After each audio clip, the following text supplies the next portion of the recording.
granny. Esta es una blusa muy bonita. Tiene 2, 4, 6, 12 grannies. Y aquí al final lo hice en la manga con punto medio, punto alto y punto bajo.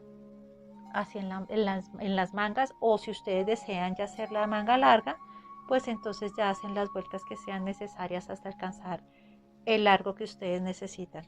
Esta blusa la realicé con